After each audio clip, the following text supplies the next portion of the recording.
नमस्कार। तेलंगाना के मुख्यमंत्री केसीआर की पुत्री कविता को ईडी का दिल्ली के कथित शराब घोटाले में समन मिला।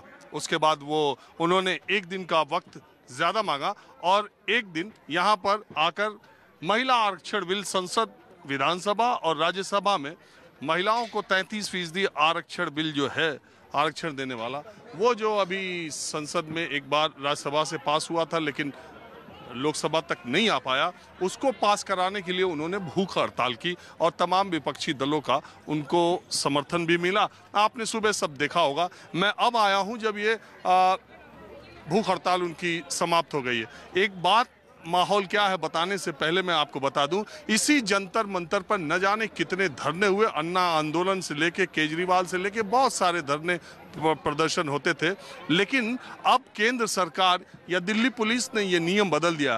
पहले तो जंतर मंतर की जगह छोटी कर दी गई। दूसरे, आप कोई भी विरोध प्रदर्शन सुबह 10 बजे से लेकर शाम 4 बजे तक ही कर सकते हैं और उसके बाद इस तरह से पुलिस फोर्स देखिए यहाँ पर आकर के इस धरना या विरोध प्रदर्शन की जगह को खाली कराती है। यानी 4 बजे के बाद कोई धरना प्रदर्शन नहीं होगा। दुनिया के सबसे बड़े लोकतंत्र में विरोध प्रदर्शन का समय भी नियत है और स्थान भी संकुचित कर दिया गया है। अब मैं यहाँ का थोड़ा माहौल दिखाता हूँ। ये देखिए, बाल गंगाधर तिलक, BR अम्बेडकर, गांधी जी, कस्तूरी और मदर टेरेसा की मूर्तियाँ इस तरफ लगाई गई है और इसी तरह से हमारे आज़ादी के प्रेरणा स्रोत जो लोग रहे इनकी मूर्तियाँ यहाँ पे लगाई गई थी। और मैं माहौल क्या है कि शुरुआत करूँ, यहाँ पर आप देख ही रहे हैं अब ये सब कुछ ख़त्म हो गया है।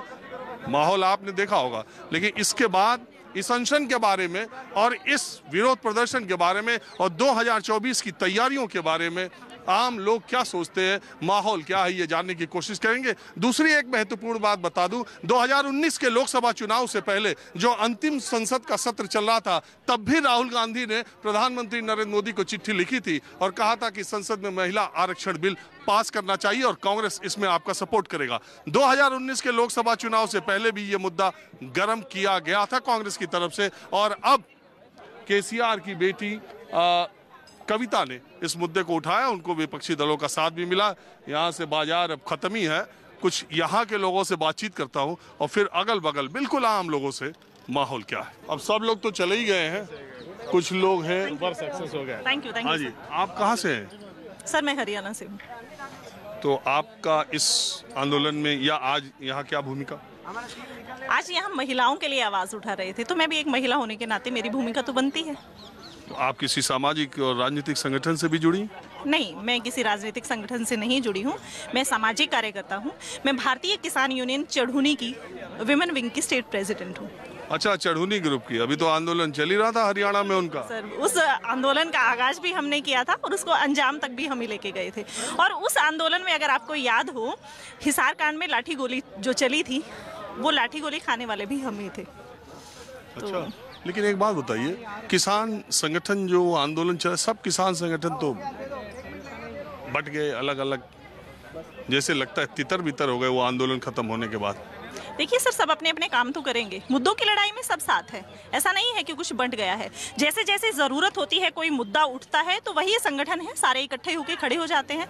वही हरियाणा में एक कहावत है कि शादी ब्याह में तो हम लड़ लेंगे, सिर फोड़ लेंगे, पर जब दुख की घड़ी होगी, जब हमारे ऊपर समस्या आएगी, तो हम सिर जोड़ के, हाथ जोड़ के खड़े हो जाएंगे। तो वो संगठन आज भी, अगर एक आवाज उठती है, किसी भी किसान को दुख तकलीफ होता है, तो वो साथ खड़े दिखाई देते हैं। लेकिन एक बात बताइए, ये भारतीय किसान यूनियन भी हमेशा एक प्लेटफॉर्म, हमेशा एक आंदोलन, हमेशा एक घटना का इंतजार करता है क्या कि मोदी सरकार के खिलाफ या बीजेपी के खिलाफ कहीं कोई आवाज हो रही है तो आप भी उसमें यज्ञ में आहुति डालने आ जाते हैं? नहीं, बिल्कुल नहीं। हम बीजेपी के खिलाफ नहीं है, सेंटर सरकार के खिलाफ है। सेंटर में कोई और सरकार होती तो हम उनके खिलाफ भी आंदोलन, मतलब हमारे हकों को लेके आवाज बुलंद करने के लिए, अपने रिक्वेस्ट को लेके उनके पास हम पहुंचते।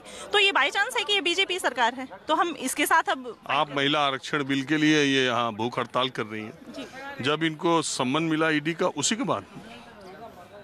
सॉरी, सम्मन तो बाद में मिला है। इस प्रोग्राम की डेट तो पहले फाइनल हो चुकी थी, तो सम्मन तो ईडी का बाद में आया है। तो ये क्या है, मतलब आपको अगर ईडी सम्मन दे, अभी कहीं कोई आपको पता है कि ये क्या है? ये डराने धमकाने के तरीके होते हैं। जब कोई आवाज बुलंद होने लगती है तो उसकी टांग खींचने के लिए, उसको दबाने के लिए कोशिश की जाती है हमेशा। वही कोशिश आज मैं ये कह रहा हूँ कि ये बिना मौसम के, पिछले बार 2019 का जब चुनाव होना था तो 2018 के जुलाई अगस्त में राहुल गांधी ने प्रधानमंत्री को चिट्ठी लिखी कि आप महिला आरक्षण बिल पास कीजिए। अब 2019 से लेके 23 तक मैंने कोई आवाज नहीं सुनी किसी पार्टी की। अब 23 में आकर के जब एक सदन या 2 सत्र बचा है तो फिर महिला आरक्षण बिल की बात हो रही है। तो आपको लगता नहीं कि ये तो कंटिन्यूअस डिमांड होनी चाहिए कि ये चुनाव से बस पहले ही? नहीं सर, आपकी बात जायज़ है। ये डिमांड कंटिन्यूअस रहनी चाहिए। सदन में बिल तो पहले भी बहुत बार आ चुका है, 3 बार आ चुका है और 3 बार रिजेक्ट हो चुका है। तो अब तो सुप्रीम कोर्ट ने भी हामी भरी है और हमारे पक्ष में जो है आंसर किया है। तो हम उम्मीद करते हैं कि इस बार कुछ होगा। देखिए, महिला आरक्षण बिल के बारे में कांग्रेस और भारतीय जनता पार्टी हमेशा सैद्धांतिक रूप में सहमति जताते रहे, लेकिन देश की 2 सबसे बड़ी पार्टियों की सहमति के बावजूद भी जब से बीजेपी का बहुमत है तब से ऐसा कोई प्रयास दिखाई नहीं दिया। और जब वो विपक्ष में थी तब इस बात को बहुत बढ़ा चढ़ाकर पेश करती थी, लेकिन ऐसा। और दूसरी बात है, स्वर्गीय शरद यादव जो कि अब इस दुनिया में नहीं है, कुछ दिनों पहले समाजवादी प्रखर चिंतक थे, उनका हमेशा से मुलायम सिंह यादव, शरद यादव और लालू यादव ने महिला बिल का बहुत विरोध किया था। और इस देश की राष्ट्रीय राजनीति में इन नेताओं का पिछले 3 दशक तक बहुत प्रभाव रहा था। नरेंद्र मोदी के उद्भव के बाद या उनके चढ़ाव के बाद, प्रधानमंत्री बनने के बाद इन तीनों नेताओं का राजनीतिक ग्राफ नीचे आया, लेकिन बीजेपी की तरफ से कोई कोशिश महिला आरक्षण बिल को पास कराने में या उसमें कोई दिलचस्पी अभी तक दिखाई नहीं दी है। आने वाले वक्त में क्या होगा कहना मुश्किल है। बहरहाल मैं कुछ और महिलाओं से बात करता हूं, फिर आपको ले चलता हूं दूसरी जगह।